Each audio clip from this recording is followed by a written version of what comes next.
Halo sobat nonton dulu yuk, gimana nih kabar kalian? Semoga baik-baik aja ya. Mr. R kali ini akan membahas alur cerita film The Medium. Tanpa basa-basi, kita nonton dulu yuk.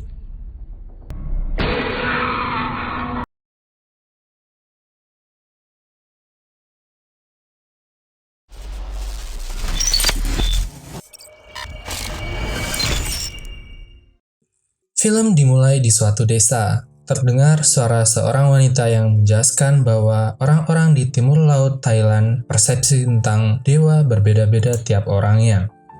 Semua yang supranatural mereka sebut dengan dewa, baik itu rumah, hutan, pohon, ladang, semuanya itu dewa. Film mengambil latar pada tahun 2018. Sebuah tim dokumenter berkeliling Thailand menyelidiki kehidupan para dukun. Dan setelah mewawancarai beberapa dukun, tim memutuskan mengikuti keseharian Nim, si perantara arwah bayan. Nim menjelaskan macam-macam dewa yang ada di timur laut Thailand. Nim juga menjelaskan dewa yang ada di dalam tubuhnya. Nim juga menjelaskan bahwa dia adalah seorang dukun yang dirasuki dewa bayan. Nim menjelaskan bahwa dewa bayan adalah dewa baik yang selalu membantu memberkati warga desa tempat Nim tinggal. Tujuan dari tim dokumenter ini adalah mendokumentasikan tentang keluarga dukun yang mewariskan gelar dukun kepada keturunannya. Nim menjelaskan bahwa keluarganya telah menjadi perantara dewa bayan secara turun-temurun, dari mulai neneknya, tantenya, bahkan Nim sendiri menjadi dukun karena dirasuki arwah dewa bayan. Dewa bayan hanya merasuki wanita, kata Nim. Saudarinya yang bernama Noi juga pernah dirasuki dewa bayan, tapi Noi menolak, sehingga berpindah ke tubuh Nim. Setiap hari, ada orang yang meminta bantuan Nim untuk mengobati sakit yang mereka derita. Scene berpindah di suatu gunung. Ritual pemujaan dewa bayan sedang dilakukan di gunung tersebut dan dipimpin oleh Nim selaku dukun yang dirasuki arwah bayan. Nim bercerita bahwa dia tidak ingin menjadi dukun sebelumnya setelah dirasuki arwah bayan. Dia mencoba bunuh diri, tapi gagal. Akhirnya, dia pasrah dirasuki arwah bayan dan menerima takdirnya sebagai dukun. Sekarang, dia menikmati hari-harinya sebagai seorang dukun. Suatu hari, Nim dan tim dokumenter pergi menemui Noi untuk ikut berkabung atas meninggalnya suami dari Noi. Nim menjelaskan bahwa dia heran mengapa keluarga Asatya, keluarga suaminya Noi, selalu mati tersiksa. Dari mulai kakek, ayah, hingga anaknya Mike. Mereka semua mati tersiksa. Mike tewas karena kecelakaan motor beberapa tahun yang lalu, kata Nim. Pada saat prosesi berdoa sedang dilaksanakan, Nim bertanya kepada Ming, anak dari Noi. Nim bertanya, apakah Ming baik-baik saja? Karena Ming yang pertama kali menemukan ayahnya meninggal dunia. Ming menjawab bahwa dia baik-baik saja. Nim menjelaskan kepada tim dokumenter semua saudaranya, dari mulai Mani, kakak tertua mereka, Noi, dan lalu Nim sendiri. Nim juga mengatakan bahwa dia tidak menyukai Noi yang berjualan daging anjing. Mani berkata kepada tim dokumenter bahwa Noi dan Nim memang tidak akur. Setelah acara berkabung selesai, keluarga besar pun terlihat sedang berkumpul di suatu ruangan. Tiba-tiba, Ming marah-marah kepada salah satu keluarganya. Karena mabuk, Ming agak hilang kendali. Akhirnya, Ming diredam amarahnya oleh ibu dan keluarganya yang lain. Ketika hendak tidur, Nim melihat Ming yang melamun. Ternyata, Ming sedang menatap seorang nenek buta yang berada di luar. Nim mencoba memanggil Ming, tapi tidak direspon sama sekali. Di sini Nim sudah mulai merasakan beberapa hal yang aneh pada keponakannya, Ming. Keesokan paginya, ternyata nenek buta tersebut meninggal dunia. Nim melihat perilaku Ming yang semakin aneh. Nim pun pergi ke rumah Noi dan menggeledah kamar Ming. Nim menemukan sebuah jimat. Lalu Ming pun datang dan menyuruh semuanya keluar dari kamarnya.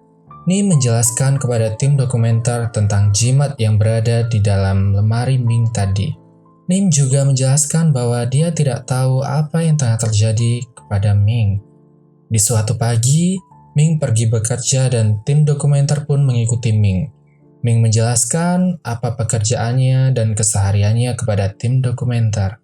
Tim dokumenter pun bertanya kepada Ming tentang pendapatnya mengenai tantenya yang menjadi seorang dukun. Dan Ming menjawab dia tidak percaya tentang hal itu. Scene berpindah di pasar. Terlihat Noi sedang menjajakan dagangannya. Tim dokumenter juga mewawancarai Noi perihal pekerjaannya dan pengalaman Noi ketika Dewa Bayan merasukinya. Noi pun bercerita tentang masa lalu Nim dan dirinya ketika awal dirasuki Dewa Bayan. Noi merasa bersalah setiap mengingat bahwa Nim yang mewarisi sebagai dukun, bukan dirinya. Di suatu acara persiapan karnaval, Ming terlihat anggun dan cantik menggunakan gaun. Malam harinya, Ming pergi ke klub bersama temannya. Tim dokumenter bertanya kepada teman Ming, apakah ada yang aneh dengan Ming akhir-akhir ini? Temannya lalu menjelaskan keanehan Ming akhir-akhir ini. Setelah mengantuk, Ming pun pulang dari klub. Tapi bukannya pulang ke rumah, tapi Ming malah pergi dan tidur di tempatnya bekerja. Pagi harinya, Ming dibangunkan oleh teman kerjanya. Semua orang pun kaget melihat darah mengalir dari selangkangan Ming. Ming segera pergi ke toilet untuk membersihkan darah tersebut. Sesampainya di rumah, Noi kaget melihat keadaan Ming. Karena khawatir, Noi ingin menemui Mani untuk membicarakan keadaan Ming. Keadaan Ming pun semakin memburuk, hingga pada suatu malam ketika dalam perjalanan pulang, Ming menampar seorang penumpang lain, dan akhirnya Ming diturunkan secara paksa dari mobil yang Ming tumpangi. Nim bertanya kepada tim dokumenter yang selama ini mengikuti keseharian Ming. Nim bertanya tentang keadaan Ming sejauh ini. Karena penasaran, keesokan harinya Nim pergi ke rumah Noi untuk mengetahui keadaan Ming secara langsung. Melihat Nim berbicara dengan Ming, Noi pun marah karena ia tak mau putrinya menjadi dukun. Ming pun tidak mau dia menjadi dukun. Ming menjelaskan apa yang ia rasakan dan alami akhir-akhir ini kepada tim dokumenter. Keesokan harinya, di kantor tempat Ming bekerja, keadaan Ming pun semakin memburuk dan membuat gaduh sehingga semua orang yang ada di kantornya pun kaget. Melihat Ming yang kesakitan, tim dokumenter mencoba membantu Ming, tapi Ming tidak mau. Setelah itu, atasannya memanggil Ming dan memecat Ming. Ming pun marah dan segera meninggalkan tempat kerjanya. Ming pergi ke tempat persiapan karnaval karena acara karnaval dimulai malam itu. Ming pun terlihat semakin aneh. Keesokan harinya, Ming berkata kepada tim dokumenter bahwa dia akan pergi bekerja. Ming lupa bahwa dia telah dipecat. Sesampainya di tempat kerja, Ming langsung diusir oleh atasannya. Atasannya mengatakan alasannya kenapa dia memecat Ming adalah karena Ming berbuat hal yang tidak senonoh di kantornya pada malam hari bersama pria. Ming semakin depresi. Noi dan Nim berdoa sesuai kepercayaan masing-masing demi menolong Ming. Sepulangnya dari gereja, Noi sangat kaget melihat Ming yang telah terkapar bersimbah darah di dalam kamar mandi. Noi pun segera meminta tolong, dan akhirnya Ming pun dibawa ke rumah sakit. Untungnya, Ming masih dapat tertolong.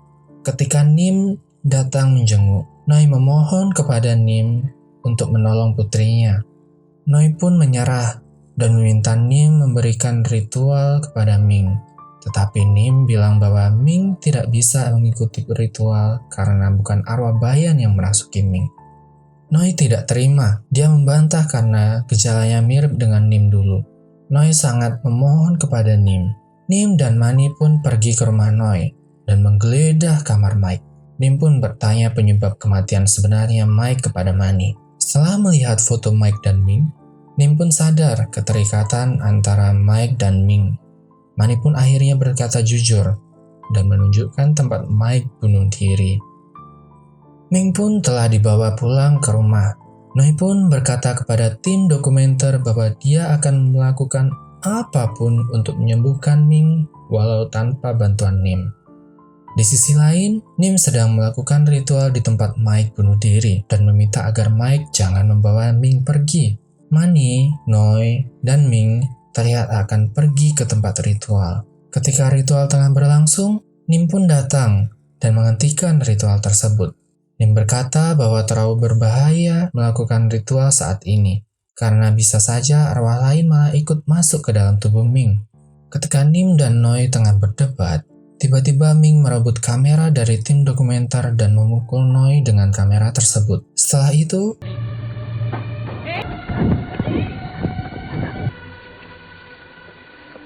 Ming berlari keluar. Nim dan tim dokumenter mengejar, tetapi Ming hilang entah kemana. Semua orang pun mencari Ming, tetapi hasilnya nihil. Noi yang siuman segera menanyakan di mana putrinya kepada Nim.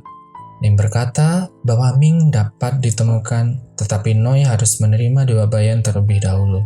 Kemudian Nim dan Noi melakukan ritual di gunung tempat patung Dewa Bayan berada. Setelah itu, Nim, Noi, dan Mani menggeledah kamar Ming dan mengumpulkan semua barang aneh yang dikumpulkan Ming di kamarnya. Lalu, semua benda tersebut digunakan untuk keperluan ritual yang dilakukan di tempat Mike bunuh diri. Nim terus melakukan ritual sampai dia tahu keberadaan Ming.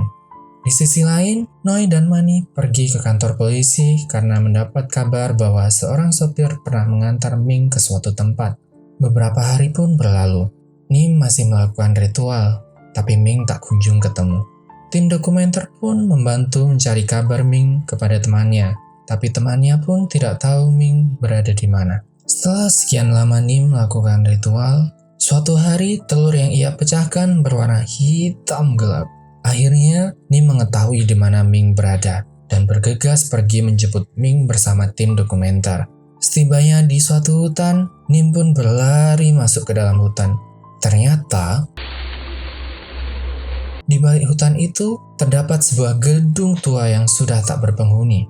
Dan akhirnya, Ming pun ditemukan berada di dalam gedung tersebut dalam keadaan tak sadarkan diri. Ming pun segera dibawa ke rumah sakit untuk dirawat. Nim berkata bahwa dia harus melakukan ritual pengorbanan lagi di gunung. Namun, sesampainya di gunung, Nim histeris melihat kepala patung Dewa Bayan yang putus jatuh ke bawah.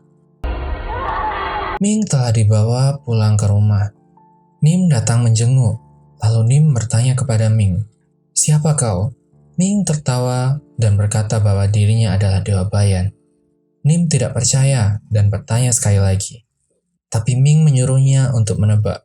Dan tiba-tiba Ming mengamuk. Nim bergegas melakukan ritual pengusiran arwah yang merasuki tubuh Ming dengan dibantu oleh Noi dan Mani. Ming pun muntah cairan hitam, tetapi Ming masih saja dirasuki arwah jahat. Akhirnya, Ming diikat di dalam kamarnya agar tidak memberontak lagi. Nim kewalahan menangani arwah jahat yang ada di dalam tubuh Ming, dan akhirnya mereka meminta bantuan dukun lainnya.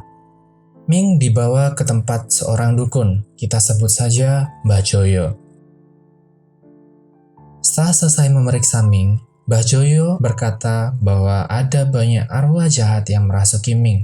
Mbah Joyo dibawa ke tempat di mana Nim menemukan Ming. Setelah sampai di tempat Ming ditemukan, Mbah Joyo pun berkata bahwa ritual pengusiran setan harus dilakukan di tempat itu. Mbah Joyo juga menjelaskan penyebab kenapa semuanya bisa terjadi seperti sekarang. Sesampainya di rumah, Noi pun curcol dengan Nim tentang apa yang sedang ia rasakan saat ini. Scene berpindah di tempat Mbah Joyo. Terlihat Mbah Joyo, Nim, serta pengikut Mbah Joyo sedang mempersiapkan hal-hal yang dibutuhkan dalam ritual pengusiran setan yang merasuki Ming. Mbah Joyo menjelaskan kepada tim dokumenter bahwa dia penasaran ingin mengetahui seberapa kuat arwah jahat yang akan ia hadapi nantinya. Sementara itu, di rumah Noi menjelaskan kepada tim dokumenter betapa inginnya ia mengobrol dengan Ming dan betapa berantakannya rumahnya setiap pagi. Akhirnya, tim dokumenter pun memasang CCTV di setiap sudut rumah Noi untuk memantau aktivitas Ming. Di hari ke-6 sebelum ritual dimulai, pada pukul 3 dini hari, Ming terlihat keluar dari kamarnya dan mengacak-ngacak semua barang. Ketika tengah mencoba menangkap anjingnya pun menggonggong sehingga membuat Noi bangun. Mendengar suara Noi menghampiri, Ming segera masuk ke dalam kamar lagi. Setelah itu, Ming keluar dari kamar lagi. Dan tiba-tiba, Ming muncul di depan CCTV, lalu menjatuhkannya. Hari kelima sebelum ritual dimulai, terlihat Ming keluar lagi dari kamarnya. dan memakan makanan dari dalam kulkas. Hari keempat sebelum ritual dimulai, Ming terlihat menghampiri ibunya yang tengah tidur pulas di kursi ruang keluarga. Hari ketiga sebelum ritual dimulai, tim dokumenter menunjukkan hasil dari rekaman CCTV selama beberapa hari ini kepada Manny dan Noi.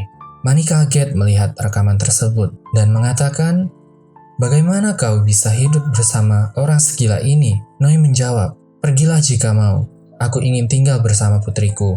Noi berkata kepada tim dokumenter bahwa dia percaya bahwa Nim akan membantu putrinya. Pada tengah malam, Ming terlihat masuk ke dalam kamar Manny dan istrinya. Lalu Ming mengganggu istri Manny dan membuat Manny dan bayinya pun terbangun. Hari kedua sebelum ritual dimulai, Manny memasang penutup pintu dari luar kamar Ming, agar Ming tidak keluar kamar lagi pada tengah malam. Dini harinya, pukul 3 pagi, ketika Manny baru pulang dari luar, ia dikejutkan oleh rebusan anjing mereka yang berada di lantai 1 rumah. Manny pun bergegas mencari Ming ke dalam kamar, tapi Ming tidak ada. Lalu Manny pergi keluar menemui tim dokumenter untuk mengecek CCTV. Di CCTV terlihat Ming merebus anjingnya dan lalu memakannya. Setelah itu, Ming pergi menuju ke dalam kamar Manny dan membawa bayi Manny pergi. Melihat kejadian itu, Manny segera berlari ke kamarnya untuk mengecek keadaan bayinya. Dan ternyata benar, bayinya hilang di bawah Ming. Seisi rumah pun segera mencari keberadaan Ming. Untungnya, anak Manny berhasil ditemukan di tengah ilalang di suatu lahan kosong. Setelah menemukan bayinya, Manny pun mencari Ming. Tapi tiba-tiba, Ming datang menyerang tim dokumenter dan Manny. Manny tertusuk pisau di tangannya. Hari ke-1 sebelum ritual dimulai, Noi pergi ke rumah Nim karena sudah beberapa hari tidak ada kabar dari Nim. Tetangganya pun membantu mendobrak rumah Nim yang terkunci. Setelah masuk ke dalam rumah Nim, Noi kaget melihat dupa dan sesembahan yang telah berserakan beberapa hari lamanya. Setelah mengecek kamar Nim, Noi kaget melihat Nim tak sadarkan diri, dan ternyata Nim pun telah meninggal dunia. Hari ritual pun tiba. Terlihat para pengikut Mbah Joyo telah mempersiapkan semua yang dibutuhkan untuk keperluan ritual. Mbah Joyo pun menjelaskan bagaimana prosesi ritual akan dimulai. Pada malam hari, ritual dimulai dan dipimpin oleh Mbah Joyo. Mbah Joyo dan para pengikutnya mencoba memancing semua arwah jahat untuk datang ke tempat ritual. Di sisi lain, ternyata Ming ditahan di dalam kamar. Di sekeliling pintu kamarnya dipenuhi oleh kertas mantra. Di rumahnya dijaga oleh istri Manny, satu pengikut Mbah Joyo, dan salah satu dari tim dokumenter. Nampaknya ritual pengusiran arwah berhasil karena Noi telah memuntahkan begitu banyak cairan hitam ke dalam guci yang telah disiapkan. Scene berpindah di rumah. Ming meminta tolong untuk dikeluarkan dari kamar. Mendengar Ming yang sudah sadar, istri Manny memohon untuk dibukakan pintunya. Tapi pengikut Mbah Joyo bilang bahwa jangan dibuka sebelum ritual selesai. Tiba-tiba, terdengar suara bayi dari dalam kamar Ming. Istri Manny pun panik dan memaksa untuk membuka kamar Ming. Pengikut Mbah Joyo mencoba mencegahnya dan mengatakan bahwa bayinya masih tertidur di tempat tidur. Istri Manny tidak percaya, dan akhirnya ia mengambil pot bunga dan memukul kepala pengikut Mbah Joyo, lalu mendobrak kamar Ming. Di tempat ritual, guci yang sebelumnya bergerak seketika berhenti. Mbah Joyo segera menghentikan ritualnya dan membawa guci tersebut. Mbah Joyo pun bertingkah aneh. Sepertinya ia telah dirasuki arwah jahat karena ritualnya telah gagal. Dan akhirnya, Mbah Joyo pun terjun dari lantai tempat ritual. Scene berpindah di kamar Ming. Istri Manny tertipu oleh Ming. Ternyata, suara tangisan bayi yang selama ini didengarnya bukanlah anaknya, tetapi itu adalah suara Ming. Tiba-tiba, Ming menusukkan kaca ke leher istri Manny. Melihat kejadian itu, pengikut Mbah Joyo dan tim dokumenter pun ketakutan. Mereka mencoba melarikan diri, tetapi tidak berhasil. Scene berpindah ke tempat ritual lagi. Semua orang kaget melihat kematian Mbah Joyo. Sementara itu, di luar gedung, Terlihat dua tim dokumenter yang kebingungan karena semua pengikut Bajoyo tiba-tiba menghilang dari hadapan mereka. Terlihat satu pengikut Bajoyo yang bertingkah aneh. Tim dokumenter mencoba bertanya kepadanya, tapi karena ketakutan, mereka mencoba untuk pergi. Tapi tiba-tiba, pengikut Bajoyo itu menyerang salah satu dari tim dokumenter. Tim dokumenter yang lain mencoba kabur setelah melihat kejadian itu.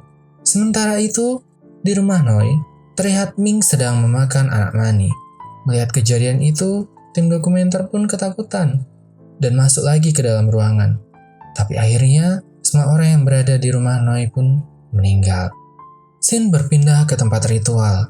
Noi siuman dan berkata bahwa Dewa Bayan bersamanya. Lalu ia menyuruh pengikut Bajoyo untuk mengambil guci yang pecah tadi dan melanjutkan ritual. Ritual pun dilanjutkan dan dipimpin oleh Noi. Setelah ritual selesai, Noi meminta seluruh dupa dikumpulkan. Setelah itu, semua dupanya ditancapkan ke sesajen secara terbalik. Seketika itu, semua orang yang memegang dupa tadi kerasukan arwah jahat. Salah satu tim dokumenter pun diserang oleh Mani. Setelah itu, Mani pun terjun dari jendela lantai 5. Tim dokumenter yang masih selamat mencoba untuk kabur. Tapi ketika ingin menuruni tangga, Ming dan para pengikut Bajoyo yang kerasukan telah berada di tangga. Tim dokumenter pun segera bersembunyi. Melihat Ming datang, Noi menyuruh arwah yang ada di dalam tubuh Ming untuk keluar. Kalau tidak, ia akan hancur di hadapan Noi yang telah dirasuki Dewa Bayan. Ketika sedang merapal mantra, Noi dibuat sadar dengan Ming yang memanggil Noi. Noi berhenti merapal mantra. Lalu tiba-tiba, Ming mencekik Noi. Melihat Ming hendak membakar Noi, tim dokumenter pun panik dan membuat Ming sadar akan keberadaannya. Lalu Ming mendatangi tim dokumenter tersebut dan membunuhnya. Kamera yang masih merekam memperlihatkan kobaran api yang membakar Noi hidup-hidup. Di akhir film, diperlihatkan terdapat arsip wawancara terakhir tim dokumenter dengan Nim sebelum Nim meninggal. Nim berkata bahwa dia tidak tahu apa yang akan terjadi pada hari ritual. Nim berkata, mungkin tidak ada gunanya. Nim juga berkata bahwa sebenarnya dia tidak pernah yakin bahwa Dewa Bayan memang merasukinya atau tidak. Setelah itu, Nim masuk ke kamar dan menangis. Dan film pun berakhir. Jujur sob, ini film horor dan thriller yang dikemas dalam bentuk dokumenter yang menegangkan banget menurut gua. Benar-benar seperti real. Wajar jika sebagian orang menganggap The Medium merupakan salah satu film horor terbaik tahun ini. Jangan lupa tuliskan pendapat lo di kolom komentar ya sob mengenai film ini. Jangan lupa like, komen, share, dan subscribe ya sob. Sekian dari gua. Stay safe everyone. Gua Mr. R. See you on the next video.